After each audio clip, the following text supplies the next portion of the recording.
ഈശോ മിശിഹായ്ക്കും സ്തുതിയായിരിക്കട്ടെ. ഹല്ലേലൂയ. യേശുവേ സ്തോത്രം, യേശുവേ നന്ദി.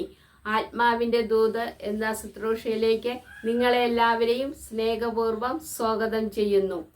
ഇന്ന് ഈ ടോക്ക് കാണുന്ന എല്ലാവരുടെയും നിയോഗത്തിനു വേണ്ടി സ്വർഗസ്ഥനായ ഞങ്ങളുടെ പിതാവേ, അങ്ങയുടെ നാമം പൂജിതമാകണമേ, അങ്ങയുടെ രാജ്യം വരയണമേ, അങ്ങയുടെ തിരുമനസ് സ്വർഗത്തിലെ പോലെ ഭൂമിയിലുമാകണമേ.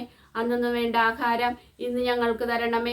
ഞങ്ങളോട് തെറ്റ് ചെയ്യുന്നവരോട് ഞങ്ങൾ ക്ഷമിക്കുന്നത് പോലെ ഞങ്ങളുടെ തെറ്റുകൾ ഞങ്ങളോട് ക്ഷമിക്കണമേ. ഞങ്ങളെ പ്രലോഭനത്തിൽ ഉൾപ്പെടുത്തല്ലേ, തിന്മയിൽ നിന്ന് ഞങ്ങളെ രക്ഷിച്ചു കൊള്ളണമേ. ആമേൻ.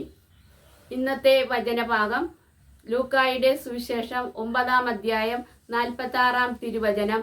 തങ്ങളിൽ ആരാണ് വലിയവൻ എന്ന് അവരുടെ ഇടയിൽ തർക്കമുണ്ടായി. ഹല്ലേലൂയ.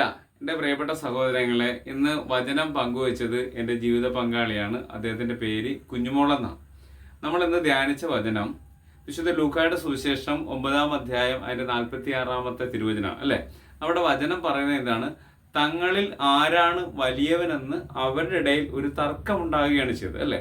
പ്രിയപ്പെട്ടവരെ, പലപ്പോഴും നമ്മുടെ ജീവിതത്തിൽ ഉണ്ടാകുന്ന ഒരു കാര്യമാണ് അല്ലേ. ഒരു ക്രിസ്തു ശിഷ്യന് വേണ്ട 2 ഗുണങ്ങൾ ആ വചനത്തിലുണ്ടല്ലേ. ഒന്ന്, സ്വാർത്ഥത മനോഭാവം വെച്ചുകൊണ്ട് ഈശോയുടെ ശിഷ്യനായി ജീവിക്കാൻ പറ്റത്തില്ല.